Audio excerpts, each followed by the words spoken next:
Kita buat notebook baru, masuk, silakan namain notebooknya part 2,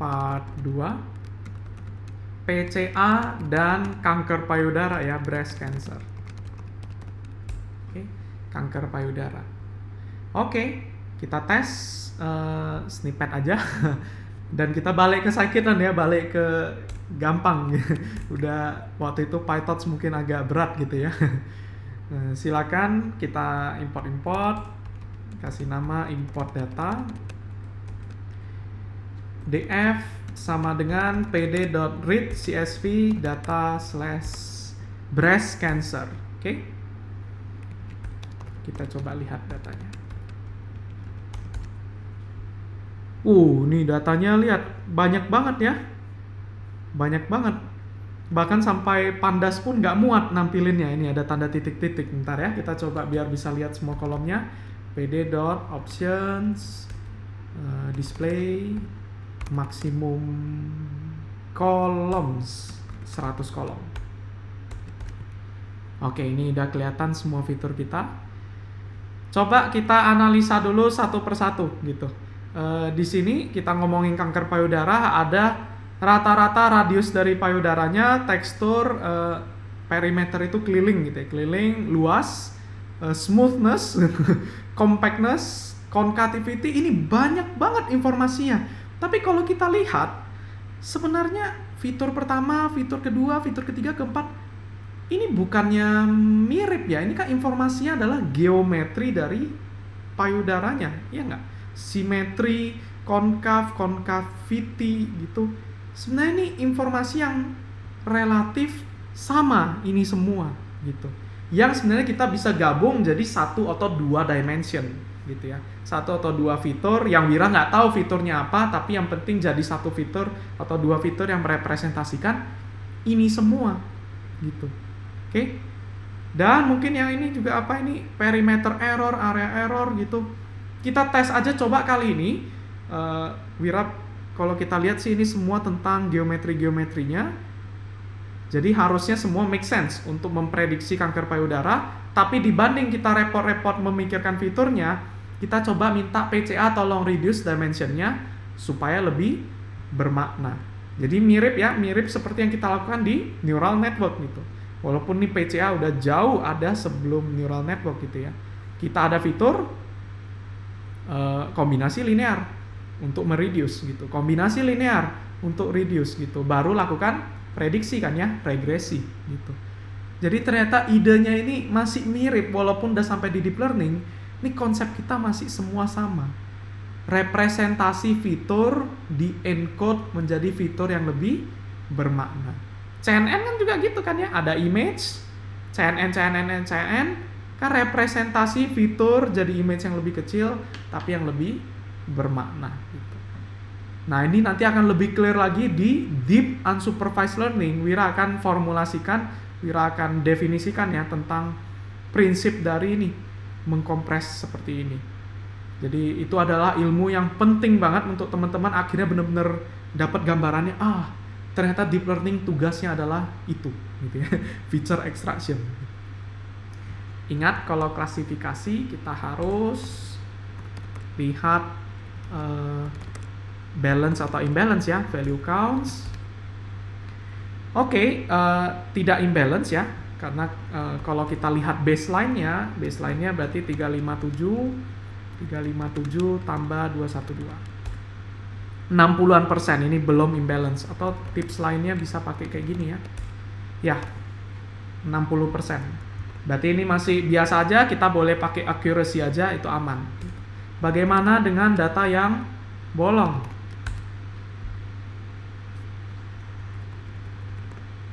Aman, warna putih, nggak ada data yang bolong. Jadi kita bisa lanjut aja workflow-nya. Ini udah bisa ya, harusnya udah sering scikit-learn, kita tinggal snippet aja. Dataset splitting. Karena udah lama nih nggak pakai scikit-learn, Wira mau review. Kita pakai shuffle split atau stratified shuffle split. Silakan jawab di chat. Dan kenapa? Ya, stratify ya. Ini Wira udah yakin lah, kita udah sejauh ini, harusnya ini udah hal yang mudah sekali gitu ya. Ya, kita stratify. Oke. Nah, ini hal yang menarik, Wira mau tambahkan sedikit materi advance ya. Apakah halus stratify? Atau contoh lain, apakah regresi Wira boleh stratify? Ujung-ujungnya kenapa kita melakukan splitting dan kenapa kita stratify? Karena kita mau soal ujiannya representatif kan ya. Ingat, selama soal ujian kita itu sangat representatif, maka skor ujiannya kita makin yakin, kita makin percaya itu bisa dipakai di kenyataan gitu. Itu juga yang kita bisa manfaatkan clustering gitu. Kalau kita ada data yang banyak, data yang gede gini, gimana cara kita menentukan data tes gitu. Yes, cara yang selama ini kita lakukan adalah shuffle, ambil 20% gitu. Atau kalau klasifikasi, stratify dulu, dikelompok-kelompokkan, baru take 20%, 20%, 20% gitu. Nah, unsupervised learning bisa membantu di sini. Unsupervised learning, kita bisa clustering. Oh, ternyata data kita terdiri dari cluster ini, cluster ini, cluster ini, dan cluster ini, dan cluster ini. Baru kita split 20% dari masing-masing cluster. Nah, inilah data yang paling sakti ya, data tes yang sangat representatif dan data trainnya juga sangat representatif gitu ya. Walaupun yang lebih sakti dari clustering apa? Cherry pick, pakai tangan ya, manual kita cek semua kasus yang kita mau uji itu apa, jadiin data tes gitu. Tapi kalau males manual, approach lain, clustering bisa dipakai untuk splitting gitu ya. Jadi sakti sebenarnya, unsupervised learning ini underrated ya, sebenarnya sakti banget, tapi mungkin karena susah, itu harus agak mikir ya, case-nya beda-beda tiap kasus gitu, sehingga orang lebih prefer ya udah cara gampang aja, dan kemarin kita cara gampang aja udah oke gitu ya. Udah oke. Tapi itu lebih advance supaya teman-teman jadi lebih baik lagi ilmunya ya.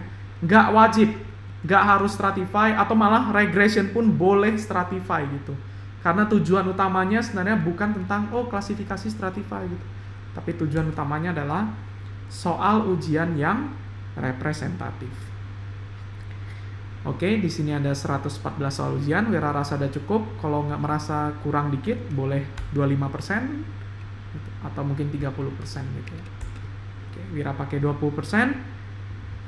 Wira akan coba tunjukkan ya bagaimana sesimpel pakai PCA, problem ini jadi sangat sederhana gitu untuk ini ya, breast cancer gitu. Jadi coba kita visualize bagaimana PCA dapat membantu kita. Nah, ini berarti udah related sama apa? Dimensionality reduction for visualization ya, untuk visualisasi data gitu, related ya. Jadi from scalar dot decomposition, tuh namanya dekomposisi kan ya. Import PCA. Terus kita import untuk plotting ya, matplotlib.pyplot. Seaborn juga supaya lebih gampang kita ngeplotnya. Oke. Cara pakai PCA, variabel, algoritma. And komponen supaya bisa ngeplot minimal berarti kita jadiin 3 atau 2 ya, supaya plot 2 dimensi. Terus kita scaling, kalau di PCA itu istilah scaling, standard scaling itu namanya adalah Whiten gitu ya. Nah, PCA itu biasa kebantu untuk kalau di scaling. Kenapa? Again, karena di balik layar yang mencari garis-garis tadi itu ada bisa memanfaatkan gradient descent dan kawan-kawannya, dan gradient descent sangat kebantu kalau kita scaling gitu ya, untuk dapat hasil yang lebih baik gitu. Lalu tinggal kayak tadi ya, extrain hasil PCA itu adalah PCA.fit transform. Data asli kita X. Extrain. Kalau X-test, berarti X-test hasil PCA itu adalah jangan fit transform. Transform saja ya, ingat gitu. Jadi memanfaatkan komponen yang sudah dipelajari dari data train. Karena ingat ya, data test nggak boleh di fit selalu, itu data leakage ya, kita udah pelajari di course 2. Jadi Wira lanjut aja. asumsinya sudah bisa ya. Oke, jadinya sekarang X-Train Wira yang baru, X-Train PCA, pasti tinggal 2 fitur gitu. Yang mula-mula fitur Wira ada berapa? 30 fitur ya. 30 fitur, Wira kompres sampai tinggal 2. Maybe itu terlalu dikit, informasinya terlalu banyak yang hilang, tapi nggak apa-apa, itu nanti Wira ada bahas lebih lanjut. Kita coba dulu seaborn.scatterplot X-Train PCA dimensi ke 0 sama X-Train PCA dimensi ke 1. Kita warnainnya berbeda, hue berdasarkan label kita, data train gitu ya. Unsupervised learning loh, tapi ini kok pakai label Wir? Ya ini karena kita mau membantu supervised learning ya. Kita coba lihat. Tuh. Datanya itu udah kayak kepisah gitu ya. Kalau kita lihat di sini. Dan ini 2 dimensi loh, ini udah kekompres, banyak informasi yang hilang, dan tapi kita masih bisa melihat bahwa data kita sebenarnya udah kepisah sangat baik gitu. Malah kalau Wira prediksi, akurasi kita ini bisa let's say 95% ke atas gitu. Ini kan Wira tinggal pakai SVM gitu ya. Tinggal pakai SVM nih bisa 95% gitu. Oke. Nah, harusnya skor kita sekitaran itu, di atas 95%. Oke. Keren ya. Jadi PCA kita pakai untuk visualisasi seperti ini. Ini Wira copy ke code file.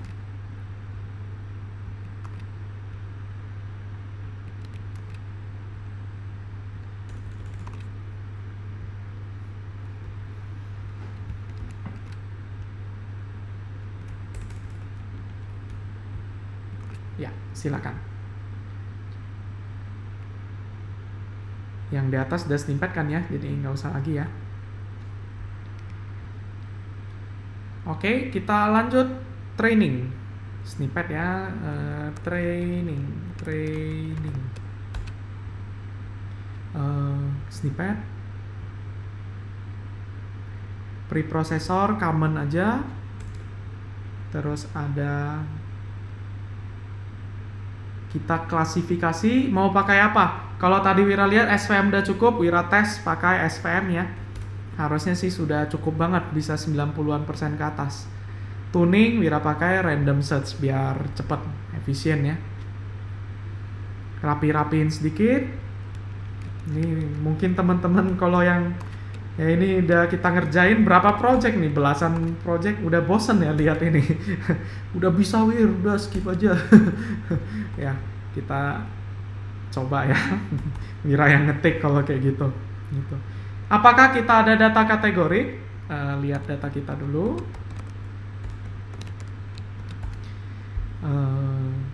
Set.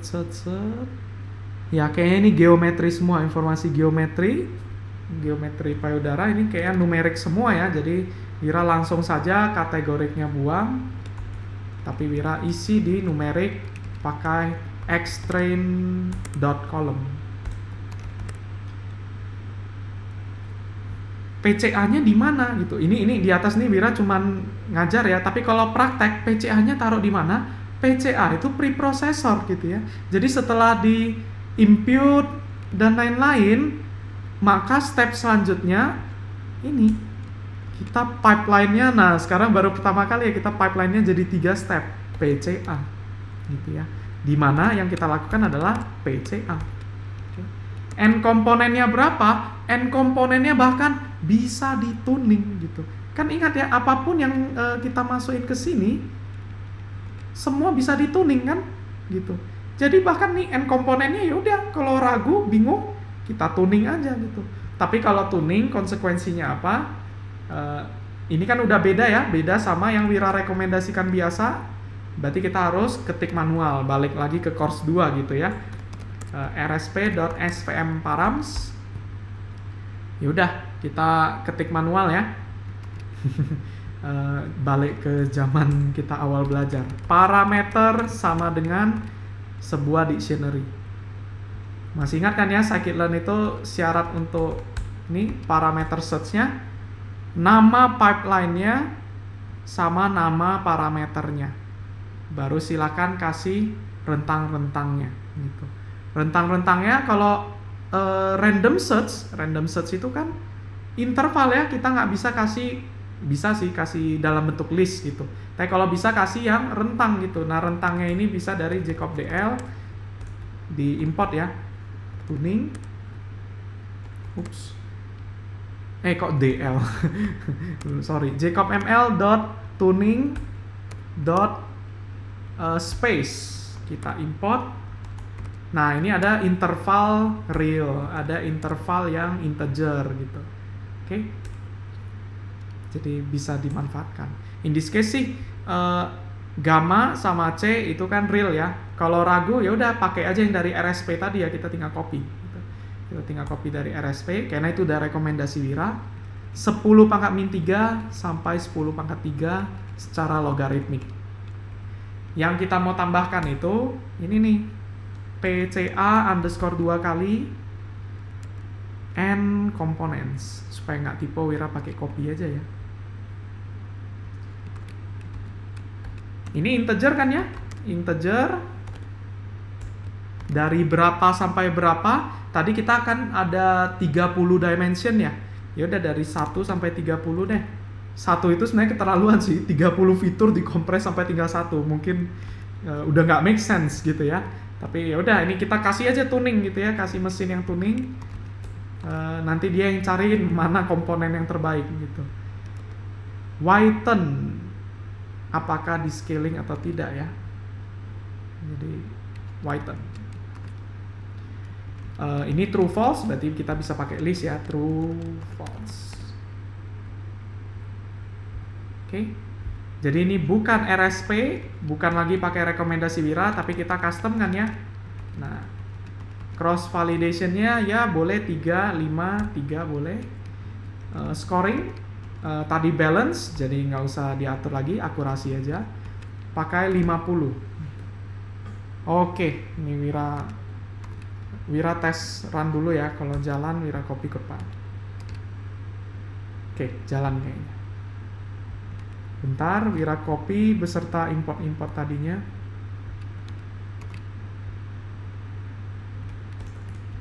Whoops.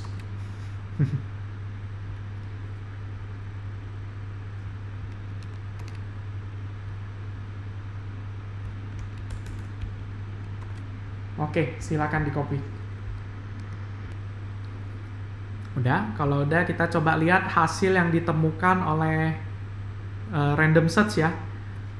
Ini udah biasa ya, penalty sama detailness, oke. N komponennya ternyata yang tadi 30 fitur bisa dikompres sampai 19 fitur. 19 fitur itu berarti penting, Wir. Itu fiturnya apa? Wira nggak tahu. 19-nya itu Wira nggak tahu, yang penting 19-nya itu kombinasi linear dari fitur-fitur sebelumnya gitu ya. Gitu. Jadi kayak unsupervised ya. Gitu. Tapi tadi katanya ada cara taunya, nanti kita bahas gitu ya. Gitu.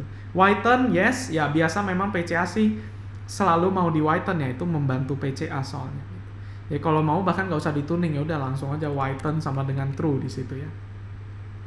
Oke, tuh bener kan ya kata Wira, skornya itu 95% ke atas gitu. Ya karena lihat dari tadi aja itu udah mudah banget, udah kepisah datanya ya, antara yang kanker sama tidak, kanker payudara atau tidak. Oke, in this case 97.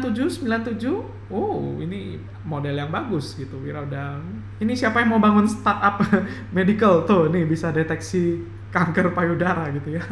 Gitu. Oke deh. Oke, jadi PCA seperti itu ya. Ada yang mau ditanyakan? Mas Fir, mau nanya dong. Iya, silakan. Itu kan tadi kita nambah pipeline satu parameter lagi PCA itu kan. Oke. Dan itu maksudnya si randomized search CV yang pada saat kita bikin model itu dia selalu bisa nerima kalau kita nambah apa aja parameter baru atau ada beberapa parameter yang emang bisa kita tambah? Yes, semua parameter ini bisa dituning ya sampai ke parameter-parameter yang di dalam ini pun numerical pipeline, scaling dan lain-lain itu bisa gitu. Nah itu yang waktu itu Ira tunjukkan di AutoML, di balik layarnya kayak gitu. Kok scalingnya bisa dituning? Ya AutoML kayak gitu. Cara lihatnya harusnya sih seperti ini ya, pipeline.getParams. Nah ini semua parameter yang bisa diakses gitu. Tentunya nggak semua harus dituning ya. Again, tuning itu kita harus tahu mana yang bisa dituning. Kayak ini kan parameter daramannya sakit tentu memori gitu ya. Nah, yang bisa dituning contohnya ini. Nah, bentar ya. Wira cari yang bagus untuk jelasin. Nah, ini prep numeric imputer strategi gitu. Waktu itu kan kita kalau impute by default pakai median. Gimana kalau mau dituning aja median, rata-rata gitu. Nah, ini bisa dituning.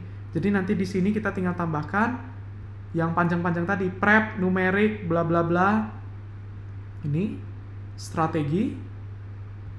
Pokoknya sesuai definisi pipeline-nya tadi ya. Di dalam pipeline prep ada pipeline numerik, dan di dalam numerik ada imputer, dan di dalam imputer ada strategi, dan di dalam strategi mau dituning rata-rata atau median. Udah gitu ya. Jadi scikit-learn yang sakti banget. Termasuk ini, ya udah kita ada PCA dan di dalamnya ada apa? Nih kita bisa lihat nih. N komponennya bisa dituning, random state jangan dituning ya, itu bukan untuk dituning gitu. Sama Whiten gitu. Ini adalah yang ada di SVM gitu. Jadi betul ya, kita bisa tinggal tambahin ya, pipeline itu kan kayak pipa ya, tinggal disambung-sambung aja. Dan itu yang membuat kerja kita jadi rapi, dan scikit-learn membuat itu jadi sangat mudah. Oke, itu pertanyaan yang bagus banget. Thank you ya. Ada lagi yang mau nanya tentang ini praktek exercise PCA?